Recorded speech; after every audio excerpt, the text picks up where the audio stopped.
Hello guys, আসসালামু আলাইকুম। এখানে আমি কিছু রসুন বেছে নিয়ে পরিষ্কার করে এগুলো থেতলে নিতেছি একটা হামানদিস্তার সাহায্যে।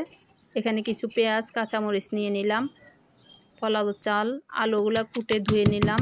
এরপরে আমি কাঁচামরিচগুলো আমি এভাবে হামানদিস্তার সাহায্যে থেতলে নিব। পেঁয়াজগুলো কুচি হয়ে গেল।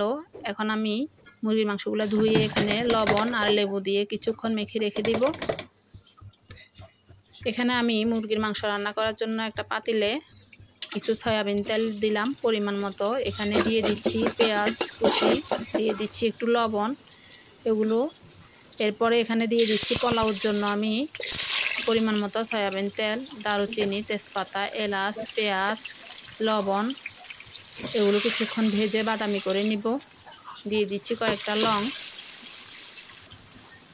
এরপর এখানে আমার ধুয়ে রাখা পোলাও চাউলগুলো দিয়ে এগুলো কিছুক্ষণ ভেজে নিব। দিয়ে দিলাম লবণ পরিমাণ মতো। এখন আরেক পাশে আমি ওই যে মেখে রাখা মাংসগুলো দিয়ে দিলাম। মুরগির মাংস দিয়ে দিচ্ছি আদা বাটা, পরিমাণ মতো আদা বাটা। এরপরে আরেক পাশে আমি পোলাও চালগুলো আবার কিছুক্ষণ ভেজে নিচ্ছি। এবার এখানে দিয়ে দিচ্ছি রসুন, থেতো করা রসুনগুলো দিয়ে দিলাম, তেজপাতা, দারুচিনি, এলাচ, গোলমরিচের গুঁড়া। এরপর এই পাশে আমি পোলাও চালে পরিমাণ মতো ফুটন্ত পানি দিলাম।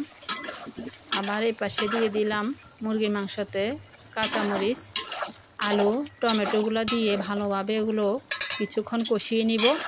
দিয়ে দিলাম বাদাম, নারকেল বাটা,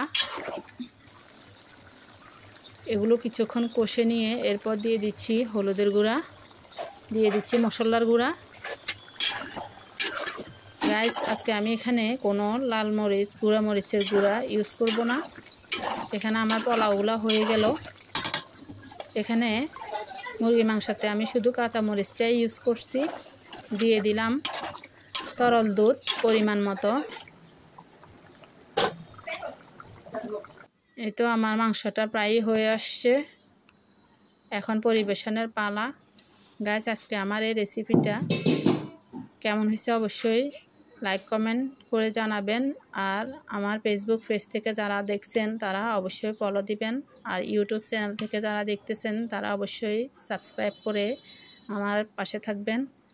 সবাই ভালো থাকবেন, সুস্থ থাকবেন, সবার জন্য শুভকামনা। আল্লাহ হাফেজ। আসসালামু আলাইকুম।